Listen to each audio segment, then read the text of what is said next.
What if the massive artificial intelligence revolution, the exact tech we're all relying on right now to write code, cure diseases, and basically power the future, is actually building the biggest financial bubble in human history?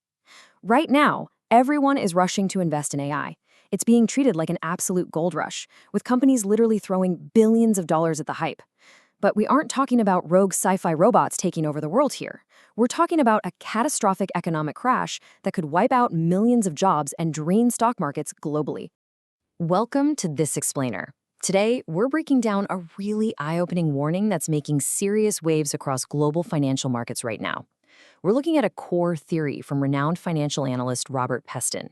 He believes that the sheer volume of speculative cash being poured into AI infrastructure, we're talking data centers, microchips, massive server farms, the whole shebang, is creating a totally unsustainable economic bubble.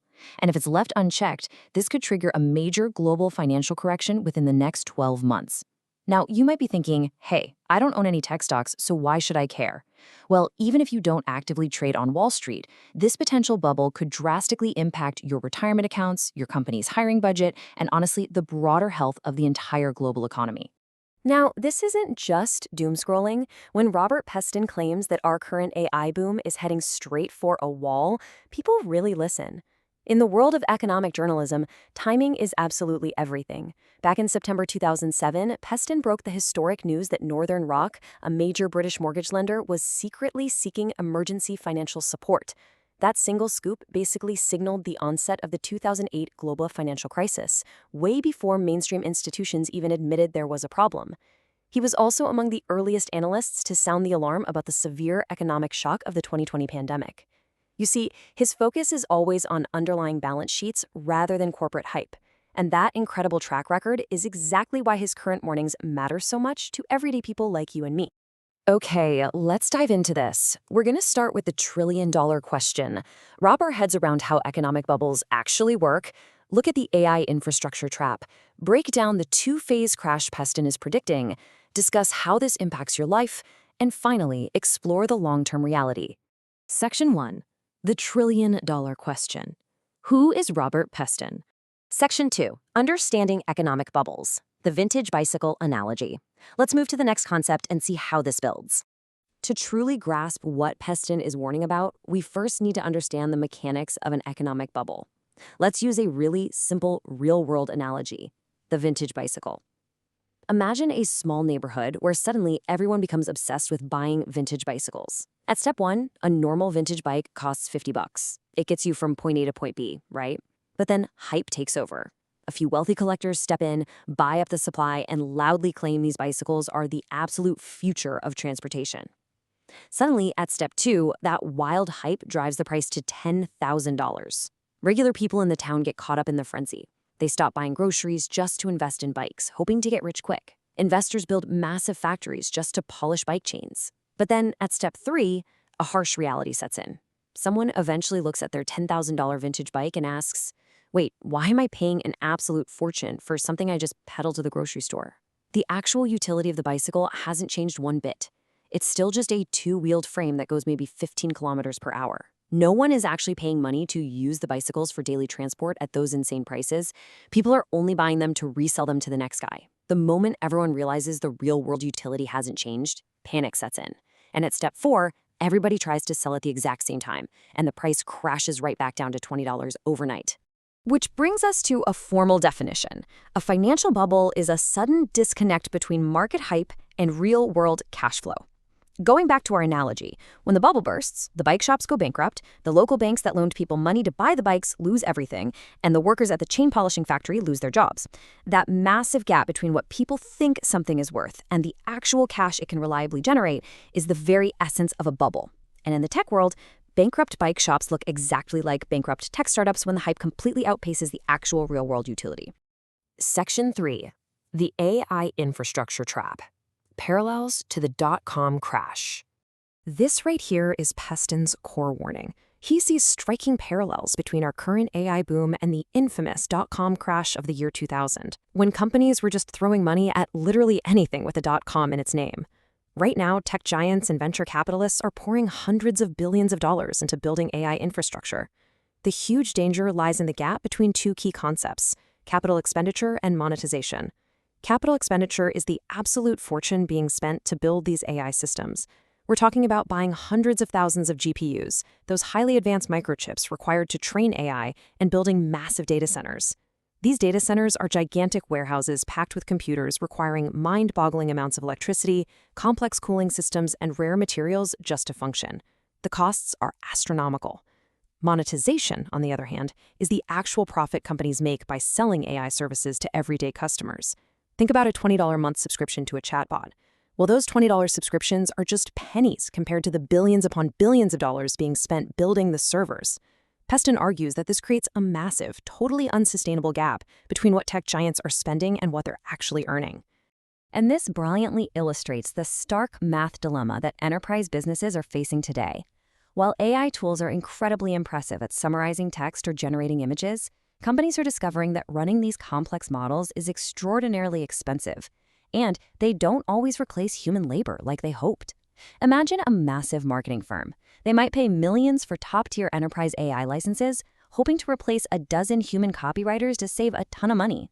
But then they find out the AI regularly hallucinates incorrect facts, invents fake sources, or writes copy that sounds, well, completely robotic.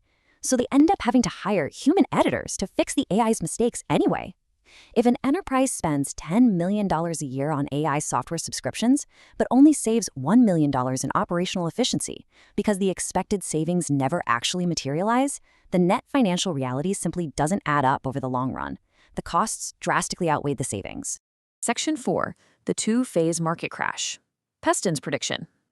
Now, what's really interesting here is the timeline, because Peston is predicting a severe economic crisis if this massive valuation gap isn't bridged rapidly. In fact, he warns we could see this unfold within the next 12 months.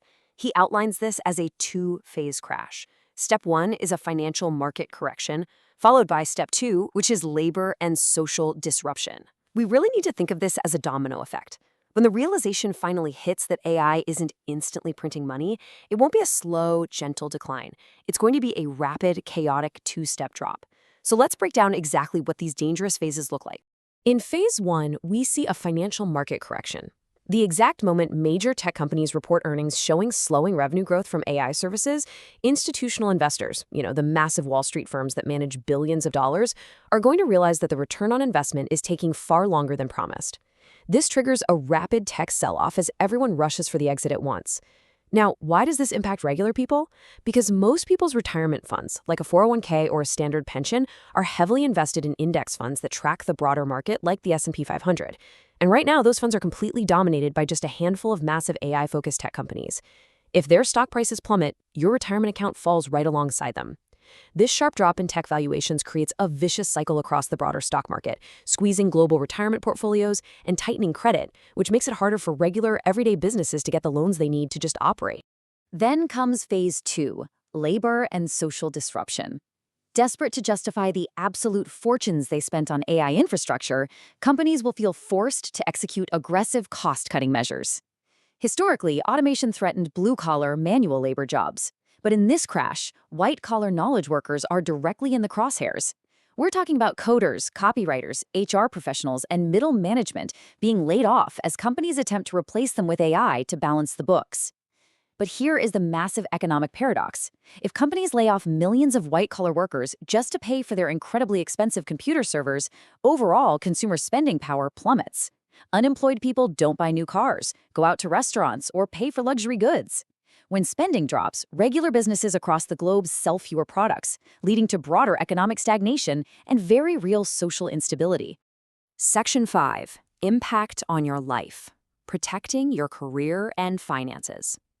So, the crucial point is, how does a macroeconomic theory about tech valuations actually affect your personal daily life and job security? Let's bridge that gap. First, let's talk about surviving corporate belt tightening and protecting your career. During a bubble correction, companies shift entirely toward ruthless efficiency. You want to avoid easily automated, repetitive roles at all costs. But the key isn't to fear AI. Rather, you must learn to operate it masterfully.